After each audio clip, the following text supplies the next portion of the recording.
اسرائیل پر عالمی دباؤ تو بڑھتا جا رہا ہے، مگر اسرائیل کی جانب سے غزہ میں فلسطینیوں پر وحشیانہ مظالم اور قتل عام کا سلسلہ بھی جاری ہے۔ پچھلے 24 گھنٹوں میں اسرائیلی حملوں میں مزید 80 فلسطینی مارے جا چکے ہیں، جبکہ غذائی قلت کی وجہ سے مزید 9 فلسطینی جاں بحق ہو چکے ہیں، جس کے بعد اسرائیل کی جانب سے پیدا کردہ فاقہ کشی کی وجہ سے جاں بحق ہونے والوں کی تعداد 122 ہو گئی ہے۔ فرانس کی غیر سرکاری طبی تنظیم کے مطابق غزہ میں ہر 4 میں سے ایک بچہ اور حاملہ خاتون غذائی قلت کا شکار ہے۔ تاہم اب غذائی قلت صرف غزہ کے لوگوں تک محدود نہیں رہی، بلکہ طبی عملہ بھی غذائی قلت کا شکار ہے۔ عالمی ادارہ صحت کے ڈائریکٹر جنرل کے مطابق امدادی بندش کی وجہ سے غزہ کے لوگ انسانوں کی پیدا کردہ اجتماعی بھوک کا شکار ہیں۔ اقوام متحدہ کے امدادی ایجنسی انورا کے کمشنر جنرل کے مطابق غزہ کے لوگ اب نہ ہی زندہ ہیں اور نہ ہی مردہ ہیں، بلکہ وہ چلتی پھرتی لاشیں بن چکے ہیں۔ مگر المیہ یہ ہے کہ پوری دنیا ایک طرف، اسرائیل دوسری طرف کھڑا ہے، جو غزہ میں پیدا کردہ فاقہ کشی کو ماننے سے انکاری ہے۔ اسرائیل کا دعویٰ ہے کہ اس نے امریکہ کے ساتھ مل کر غزہ کے شہریوں کے لیے امدادی مراکز قائم کر رکھے ہیں، مگر حقیقت یہ ہے کہ یہ متنازع امدادی مراکز غزہ کے لوگوں کے لیے قتل گاہیں بن چکے ہیں۔ اسی حوالے سے CNN نے ایک رپورٹ میں کربناک مناظر پیش کیے ہیں۔ اپنے 13 سالہ بیٹے کی بے جان لاش کو گود میں لیے حمید مسعود کرب میں چیخ اٹھتا ہے۔ اس کے گرد سب کچھ دھندلا ہو چکا ہے، لیکن اوپر سے گولیوں کی آواز اب بھی تھمتی نہیں۔ کچھ لمحے پہلے ہی کمسن ابراہیم کو ایک گولی نے نشانہ بنایا ہے۔ وہ ان ہزاروں فلسطینیوں میں سے ایک بن گیا جنہیں گزشتہ 8 ہفتوں میں خوراک کے مراکز اور امدادی قافلوں کے قریب اسرائیلی گولیوں نے نشانہ بنایا۔ یہ اعداد و شمار فلسطینی وزارت صحت نے جاری کیے ہیں۔ مئی کے آخر سے لے کر اب تک غزہ میں خوراک کی تلاش ایک موت کا سفر بن چکی ہے۔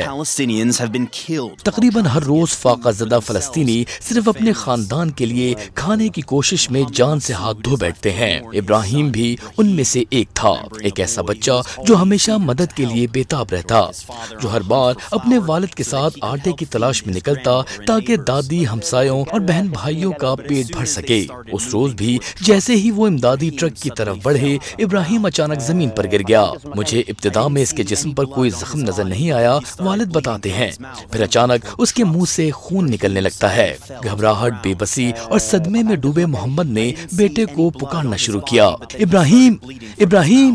بیٹے کے آخری الفاظ اس کے باپ کی روح پر نقش ہو چکے ہیں۔ امی کے پاس لے جائیں، امی کے پاس لے جائیں، ابو پلیز مجھے باہر نکالیں۔ اور پھر خاموشی، ایک ایسی خاموشی جس نے اس کے باپ کی دنیا کو بکھیر کر رکھ دیا۔ غزہ میں کئی لوگ صرف ایک وقت کی روٹی کی تلاش میں اپنے پیاروں کو روزانہ کی بنیاد پر کھو رہے ہیں، جبکہ غذائی قلت کی وجہ سے جاں بحق ہونے والوں میں 80% کمسن بچے ہیں، جبکہ مائیں اتنی کمزور ہو چکی ہیں کہ اب وہ اپنے بچوں کو دودھ پلانے سے بھی قاصر ہیں۔ اسی حوالے سے BBC کی رپورٹ دیکھیے۔ غزہ میں داخل ہونے والی ایڈ کو اسرائیل کنٹرول کرتا ہے۔ اب غذائیت کی کمی سے غزہ میں بچے مر رہے ہیں۔ غزہ میں بچوں کے ہسپتال کے ڈاکٹروں کے مطابق ایسے کیسز کی تعداد میں تیزی سے اضافہ ہوا ہے جو سیریس ہیں اور جنہیں فوری نگہداشت کی ضرورت ہے۔ آپ دیکھ سکتے ہیں کہ کہیں دودھ نہیں ہے اور میں خود اتنی کمزور ہوں کہ اپنا دودھ نہیں پلا سکتی۔ ہم مائیں اپنے بچوں کو تکلیف میں دیکھ رہی ہیں، یہ ہمارے لیے بہت تکلیف دہ ہے۔ اقوام متحدہ کے مطابق تقریباً 1 لاکھ خواتین اور بچے غذائیت کی شدید کمی کا شکار ہیں اور انہیں جلد از جلد علاج کی ضرورت ہے۔ حالات کی وجہ سے دودھ نہیں ہے، کھانا نہیں ہے، کچھ پینے کو نہیں ہے۔ یہ قحط ہے، میں اپنے بچوں سے نظریں نہیں ملا پاتی۔ ہم جمعے کو اسپتال میں داخل ہوئے تھے اور تب سے میرا بیٹا ڈرپس پر زندہ ہے، یہ چل بھی نہیں سکتا۔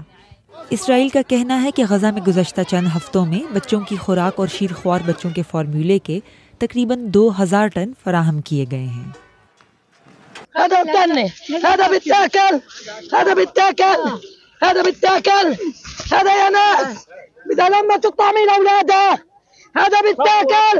يا ناس يا ناس يا ناس ارحمونا يا ناس ارحمونا ارحموا اطفالنا زي ما بتطعموا اولادكم اطعمونا۔